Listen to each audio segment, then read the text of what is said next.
Abogado experto en protección de datos. A esta altura me parece interesante. Le vamos a dar 3 minutos ahora y 3 minutos al final de estas conversaciones porque todavía tenemos aportes de las personas que nos están acompañando.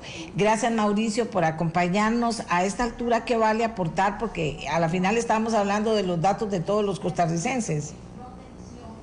Así es, doña Amelia.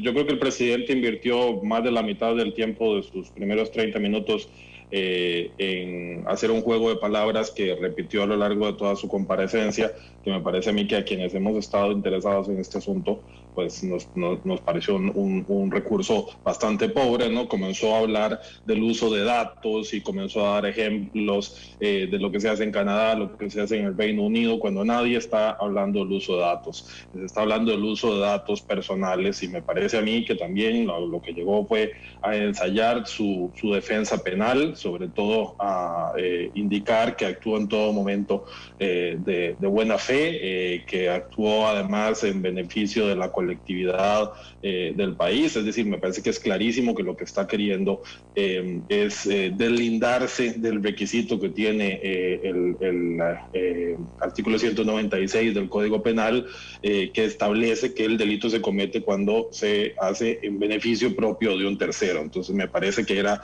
un ensayo de su defensa penal. Es clarísimo además que llegó a defender que actuó de buena fe, que todo lo hizo con una serie de buenas intenciones, pero yo creo que nadie estaba hablando de sus intenciones. Se repitió mucho el tema de que eran los medios. Yo creo que vimos un presidente imprudente, que admite lo que no lee lo que le ponen a firmar, ¿verdad? Que asume además que si trae 3 o 4 firmas más, ya todo se hizo correctamente, ¿no? Creo que vimos un presidente que evidenció además una falta de pericia importante, pericia propia, que constantemente trataba de excusar en el hecho de que no era abogado, ¿no? Y además falta de pericia del equipo de profesionales que lo rodeaban, al menos en este caso, ¿verdad? A quienes dejó claro que aprecia mucho, pero me parece claro también que quedó en evidencia que ellos fueron en buena medida los que ejecutaron muchos de los errores que se realizaron, y sobre todo, y que creo yo que es lo más lamentable desde el punto de vista de protección de datos personales, vimos un presidente negligente. Un presidente que actuó con falta de cuidado, con falta de atención, con falta de diligencia, antes y después del escándalo, ¿no? Porque a mí lo que más me alarma es el hecho de que diga que no sabe en dónde están los datos de los costarricenses, que él diga que él no ha indagado eso por recomendación de sus abogados, ¿no?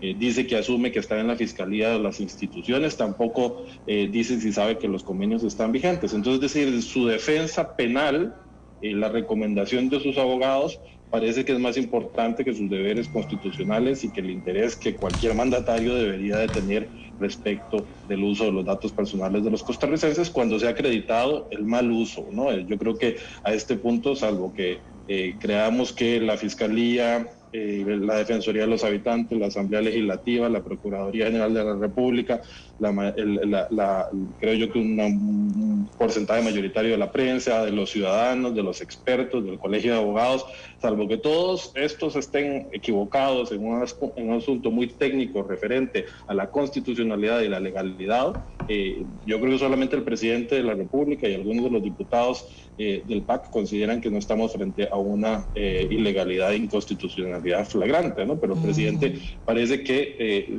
lejos de seguir en la línea del arrepentimiento que decía el 24 de febrero del año pasado, ¿verdad? Decir que se cometieron errores y demás, ahora se atrinchera a decir que al parecer todo estuvo bien y que todo fue simplemente un error de redacción. Yo creo que la percepción mayoritaria es que eso no es así, que esa minimización no le hace bien al presidente.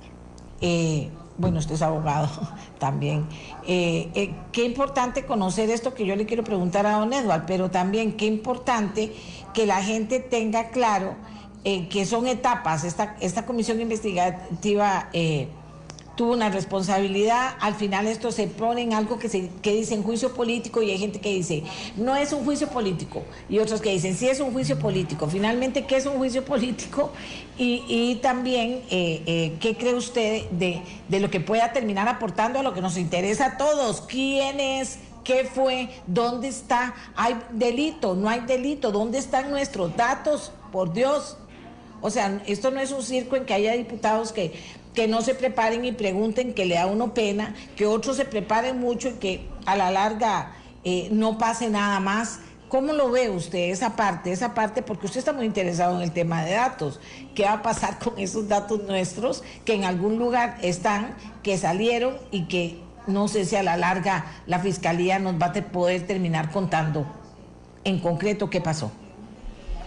Yo en ese punto la verdad soy bastante pesimista, doña Amelia, porque siento que va a ser muy difícil que se logre hacer trazabilidad de qué se hizo con esos datos, en dónde están, quién los consultó, con qué finalidad, es decir, todo el tiempo que transcurrió entre los hechos y el allanamiento. Y también me parece a mí, sinceramente, y ojalá me equivoque, que la Fiscalía General de la República no tiene la capacidad de llevar a cabo una investigación de datos como la que de un momento a otro se vio necesidad de realizar. Ojalá me equivoque.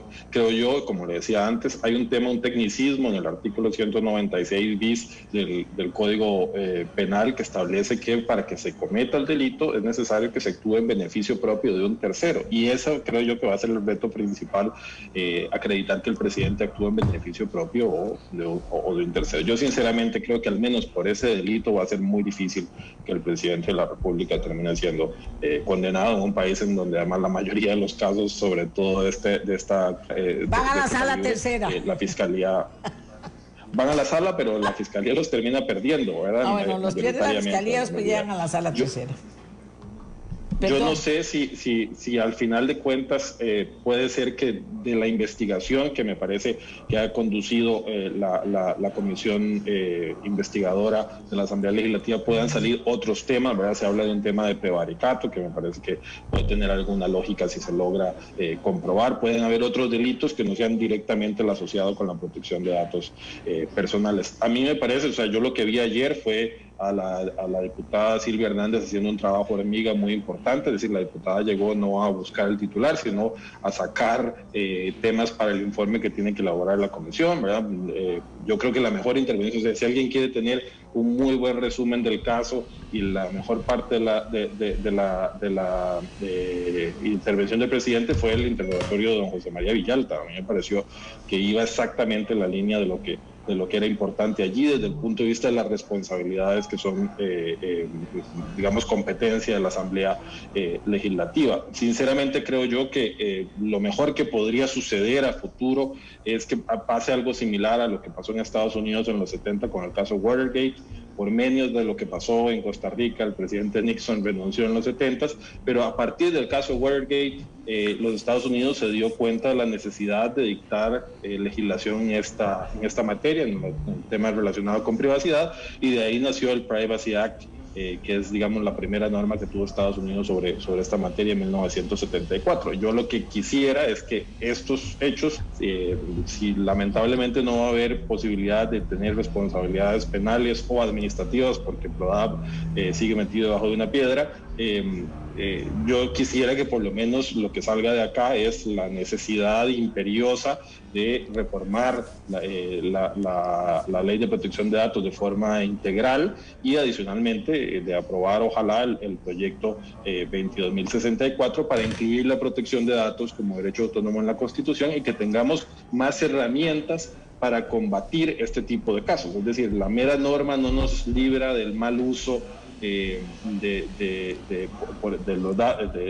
mal uso de los datos por parte de la administración pública, pero al menos nos da herramientas más efectivas para poder acudir directamente ante la Sala Constitucional y ojalá generar un poco más de cultura sobre este tema y conocimiento, porque lo que vimos ayer también fue que luego de un año de hablar de estos temas, hay muchísimo desconocimiento en el Ejecutivo y sigue habiendo muchísimo desconocimiento por parte del Legislativo. No se logra entender todavía la diferencia entre un dato puro y duro y un dato personal, ¿no? Entonces es una confusión conceptual que sinceramente no ayuda mucho a la conversación sobre estos temas.